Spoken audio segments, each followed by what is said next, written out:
Bonjour Héloïse, on Bonjour se Maëlle. retrouve dans le cadre du Forum des métiers. Donc c'est un événement organisé par les étudiants en L2, L3 Management du sport de l'Université de Toulouse. Pour commencer, peux-tu nous expliquer ton parcours et te présenter sur tout ce qui est le domaine de la natation et du sport associatif? Très bien. Alors, pour commencer, j'ai d'abord été une nageuse. Une nageuse à partir de l'âge de 7 ans. Apprentissage de la natation, natation sportive, donc en compétition, jusqu'à l'âge de mes 14-15 ans. Je me suis absentée des bassins sans jamais vraiment être très loin. J'ai fait une licence STAPS en management sportif. Forcément, comme tout sportif, je me suis intéressée de près au club de natation qui m'avait vu grandir et dans lequel maintenant j'ai évolué en commençant tout simplement par de l'encadrement au niveau de l'école de natation et ensuite la gestion de l'école de natation et d'un groupe compétition. Par rapport à ce club, est-ce que tu peux nous présenter son rôle au niveau de la ville et aussi au niveau de la région ou plus, en ce qui concerne du coup l'école de natation d'un côté et de l'autre l'équipe de compétition? Alors, le club, donc c'est le Berck Natation. Il évolue au niveau départemental et régional. Il est affilié directement à la FFN, donc la Fédération française de natation. Donc, son rôle va être principalement de former des nageurs à la compétition dans plusieurs domaines, parce que la Fédération française de natation va regrouper différentes branches. Donc l'école de natation va préparer à tout ce qui est activité natatoire. Ça comprend le water polo, la natation sportive, le plongeon, la natation synchronisée. Et par rapport aux missions que tu devais faire dans ce club, je crois que tu nous as dit dans la première question que tu étais responsable de l'école de natation et aussi entraîneur de l'équipe. Donc qu'est-ce que tu devais faire? Quelles étaient les missions principales et ce rôle notamment de responsable? Donc l'avantage d'aussi bien s'occuper de l'école de natation et d'un groupe compétition, c'est que finalement on forme, comme je le disais, les futurs nageurs de compétition. Donc dans le cadre du Berck Natation, sur l'école de natation, on s'occupe vraiment de tous les volets. Mais on est spécialisé dans la natation sportive, donc à savoir la natation en compétition. La chance de pouvoir former donc nos nageurs en école de natation, c'est de savoir exactement, d'avoir exactement le suivi de nos enfants, de nos nageurs, aussi bien sur le terme, sur les points physionomiques que physionomie. Euh, Physionomique que l'évolution personnelle de l'enfant, qui reste très important dans le monde sportif. En école de natation, on leur apprend à nager, on leur apprend à se placer, on leur apprend les premières notions de natation, de course. Et quand on passe en niveau compétition, donc on passe vraiment sur le rôle d'entraîneur sportif, qui n'est plus du tout le même, la même relation qu'on pouvait avoir avec le nageur avant que après. Et au niveau de la gestion de ce club, comment s'organise le travail dans le club, du coup, entre les entraîneurs, des bénévoles, les dirigeants? Comment tout cela s'organise pour le fonctionnement du club qui, du coup, a quand même plusieurs missions dans différents aspects? Bien sûr. Alors le club a forcément, comme toute association sportive de loi 1901, on va avoir le bureau. Nous, notre bureau va être constitué de façon obligatoire, de toute façon, d'un secrétaire, d'un trésorier et d'un président. Et on a la chance d'être 12 membres, on a la chance d'avoir 12 membres du bureau très actifs au niveau du club. Donc on est composé d'un bureau, d'une école de natation. La plupart des entraîneurs au niveau compétition font de l'école de natation. C'est une façon de vraiment pouvoir la faire fonctionner correctement. Et on a aussi cette chance d'avoir plusieurs bénévoles qui interviennent au niveau de l'école de natation pour assister vraiment les éducateurs sportifs dans leur mission.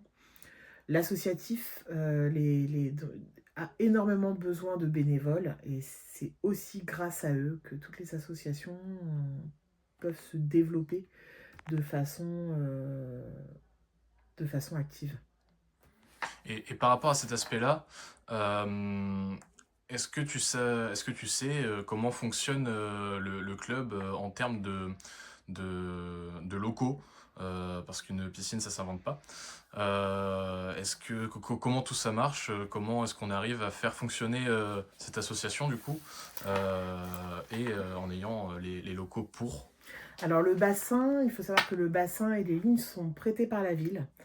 Le club reçoit des subventions au niveau du département et de la région pour pouvoir aussi avoir ce fonctionnement tant au niveau effectif que dans le fonctionnement de tous les jours. Il faut savoir qu'il y a des déplacements, il y a énormément de choses à mettre en place. Le coût, parce que nous, les éducateurs sportifs diplômés sont rémunérés. Donc c'est tout ça qu'il faut voir. Comme je le disais, les bénévoles ont vraiment un grand rôle dans toute cette organisation, et les subventions, et bien sûr le coût des licences par nageur. Et par rapport aux infrastructures, est-ce que on arrive dans ce club à bien gérer les différents temps par rapport aux adaptations qu'on doit mettre au niveau du bassin entre le niveau des nageurs débutants, compétiteurs ou enfants? Est-ce que on a assez de temps de prévu? Est-ce que ça s'organise bien? Ça s'organise plutôt pas mal. On aimerait toujours avoir un peu plus de temps, forcément, mais finalement, ce temps reste freiné par l'organisation scolaire de chaque nageur. Le meilleur moyen est de pouvoir faire une section sport-études avec les cours qui sont adaptés, avec des créneaux qui sont adaptés pour la natation. Nous ne le pratiquons pas au Berck Natation, mais c'est fait dans beaucoup d'associations sportives. Mais sinon, oui, bien sûr, il faut découper le temps pour qu'il soit adapté à chaque nageur. On a la chance de pouvoir faire nager nos nageurs compétition, ceux qui sont les plus expérimentés, tous les jours, même pendant les vacances scolaires, et l'école de natation 2 fois par semaine. Donc ça a été très clair. Maintenant, au niveau de toi, de ton évolution au sein du club, combien de temps en as-tu été, combien de temps as-tu été dans ce club en termes de travail? Comment ton rôle a-t-il évolué dans ce club? Est-ce que il y a eu des évolutions, des promotions, des choses dans le genre? Oui, bien sûr, comme je le disais, j'ai d'abord été nageuse. Ensuite, entraîneur, éducateur bénévole, parce que bon, bah, non diplômé pour pouvoir l'être vraiment. Puis entraîneur diplômé, puis entraîneur sportif, et ensuite responsable de l'école de natation, donc à savoir l'organisation, toute l'organisation de l'école de natation. Et d'avoir pu faire la partie entraîneur et aussi organisation, quelles sont les principales contraintes dans ces deux différents aspects, surtout en termes, par exemple, d'horaire, d'investissement personnel, etc. Oui, c'est la plus grosse contrainte, l'investissement personnel et les horaires. Parce que bon, bah forcément, c'est des horaires qui sont décalés par rapport aux horaires de bureau. On récupère les nageurs au plus tôt à partir de 17h30, et on finit souvent après 21h, le temps vraiment de tout ranger. Donc l'investissement personnel va être la plus grosse contrainte, parce qu'il y a aussi les compétitions qui se déroulent le week-end pendant des journées entières avec des déplacements. C'est un très très gros investissement personnel. Et au niveau plus organisation, dans la partie plus direction et organisation, directeur de la piscine, comment dire, pause. J'ai pas le mot. Qu'est-ce que tu cherches à dire? De l'autre côté, tu sais, je vais dire management, ça marche. Oui, bien sûr. Et dans cette partie management, quelles sont les contraintes principales?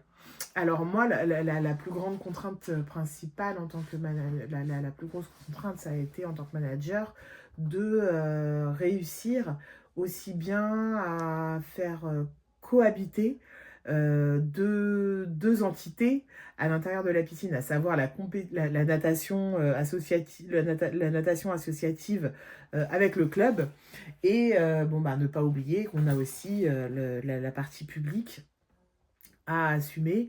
Donc là, c'est vraiment dans mon rôle de chef de bassin où il a fallu faire la part des choses entre tout ce que j'aurais aimé donner au Berck Natation et tout ce que je pouvais donner au Berck Natation. Et par rapport à ça, justement, qu'est-ce qui t'apporte le plus de satisfaction dans ce rôle? Qu'est-ce qui t'a apporté? Et d'un autre côté, justement, faire la part des choses, quelles ont été les plus grosses difficultés rencontrées quand tu as voulu monter ces différents projets?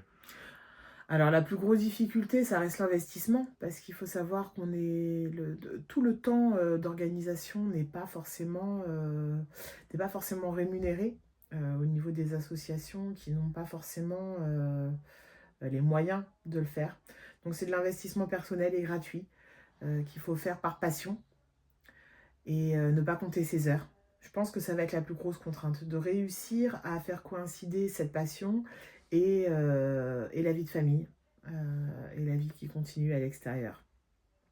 J'ai eu cette chance de pouvoir avoir mon fils qui nageait, qui était toujours présent, donc ça m'a aidé à concilier, mais pour ma part, ça a été ce qui a été plus difficile. Et la plus grande satisfaction, elle va rester de toute façon pour ma part, sur le côté humain, donc le retour des enfants sur vraiment cette activité de natation, à savoir les apprendre à nager. Il y a vraiment ce côté éducateur qui reste pour moi le plus grand retour qu'on puisse nous faire. Pour conclure un petit peu cet entretien, quel conseil donnerais-tu aux étudiants du coup qui vont nous écouter, qui vont écouter cette interview et qui souhaiteraient travailler dans le milieu associatif, notamment dans le côté management parce qu'on est des étudiants en management. Après, on peut aussi faire un petit détour par le niveau de l'encadrement de la natation, mais notamment au niveau management, quels seraient tes conseils? Alors au niveau management, si je peux donner des conseils aux nouveaux étudiants, ça va être déjà de bien choisir son club. Pour pouvoir y être investi à 100%, il faut aimer le sport, il faut aimer le sport qui est pratiqué. Et surtout, de ne pas hésiter à travers justement le management sportif et l'organisation, de pouvoir donner les moyens à travers cette organisation et à travers ce renouveau que peut amener les jeunes, de pouvoir donner les moyens à son club d'exister, et mieux on est managé, plus on peut avoir de moyens au niveau financier, au niveau humain. Voilà, c'est une très belle conclusion. Merci beaucoup pour le temps investi dans cet entretien et les réponses précieuses qui vont permettre aux autres étudiants de s'orienter plus facilement. Mais de rien, Maëlle. Ce fut un plaisir. Bon courage et bonne chance. Bonne continuation. Merci.